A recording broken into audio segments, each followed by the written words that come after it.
എൻ്റെ പ്രിയ ദൈവമക്കളെ, ഇന്ന് നമുക്ക് കർത്താവായ യേശു ക്രിസ്തു ആരാണെന്ന് കർത്താവ് തന്നെ നമുക്ക് വെളിപ്പെടുത്തുന്നത് ശ്രവിക്കാം.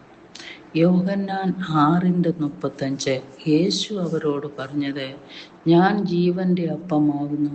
എൻ്റെ അടുക്കൽ വരുന്നവന് വിശക്കയില്ല, എന്നിൽ വിശ്വസിക്കുന്നവന് ഒരു നാളും ദാഹിക്കുകയുമില്ല.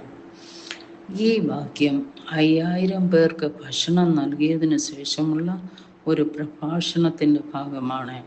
അവിടെ യേശു അത്ഭുതകരമായി ജനങ്ങളുടെ ശാരീരിക ആവശ്യങ്ങൾക്കായി നൽകുന്നു. ഈ സംഭവത്തിനു ശേഷം ജനക്കൂട്ടം കൂടുതൽ അടയാളങ്ങൾക്കും ഉപജീവനത്തിനും വേണ്ടി യേശുവിനെ അന്വേഷിക്കുന്നു. പ്രതികരണമായി യേശു ഭൗതിക അപ്പത്തിൽ നിന്ന് ആത്മീയ ഉപജീവനത്തിലേക്ക് ജനങ്ങളുടെ ശ്രദ്ധ മാറ്റുന്നു. ഇവിടെ സ്വർഗത്തിൽ നിന്ന് ഇറങ്ങി വന്ന ജീവനെ നൽകുന്ന അപ്പം താൻ തന്നെ എന്ന് കർത്താവ് പറയുന്നു. കർത്താവ് പറഞ്ഞ ഈ സത്യം ഏറ്റവും ലളിതമായി അവിടുന്ന് വ്യക്തമാക്കുകയാണ്. അവൻ തന്നെ ജീവന്റെ അപ്പം. അവൻ്റെ അടുക്കൽ വരുന്നവർക്കും എല്ലാവർക്കും തങ്ങളുടെ ആത്മീയ ദാഹപരിഹാരത്തിനുള്ളത് അവനിൽ കണ്ടെത്തുവാൻ കഴിയും. അവനിൽ വിശ്വസിക്കുന്നവർക്ക് എന്നേക്കുമായി തങ്ങളുടെ ദാഹം ശമിക്കും. ഞാൻ ആകുന്നു എന്ന് പറഞ്ഞിരിക്കുന്നത് ശ്രദ്ധിക്കുക. ക്രിസ്തുവിനെ പിതാവിനോടുള്ള സമത്വം ഇവിടെ അവകാശപ്പെടുന്നു.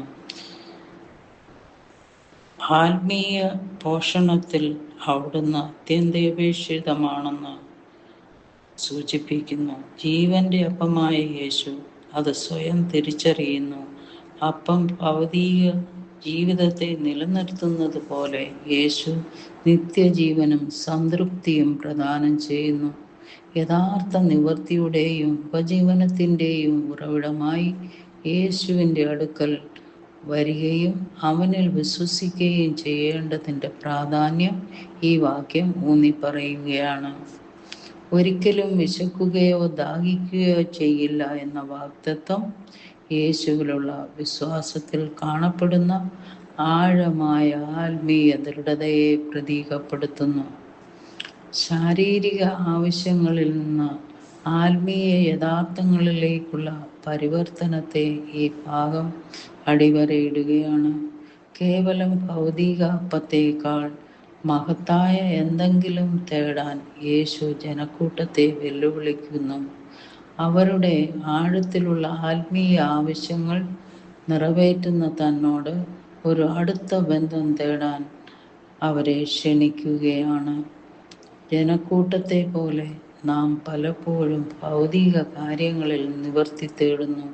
നമ്മുടെ ആത്മാവിനെ യഥാർത്ഥത്തിൽ തൃപ്തിപ്പെടുത്തുന്ന കാര്യങ്ങളെക്കുറിച്ച് നാം ചിന്തിക്കേണ്ടിയിരിക്കുന്നു.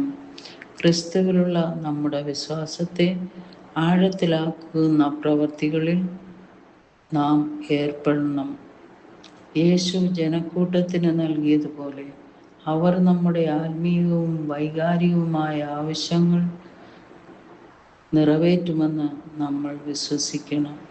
സ്നേഹപിതാവേ, യേശുവിനെ ജീവന്റെ അപ്പമായി സ്വീകരിക്കാനും ഭൗമിക ആവശ്യങ്ങൾക്ക് അതീതമായ ശക്തിയുടെയും നിവൃത്തിയുടെയും ഉറവിടം കണ്ടെത്താൻ ഞങ്ങളെ അനുഗ്രഹിക്കണമേ. യേശുവിൻ്റെ നാമത്തിൽ തന്നെ. ആമേൻ.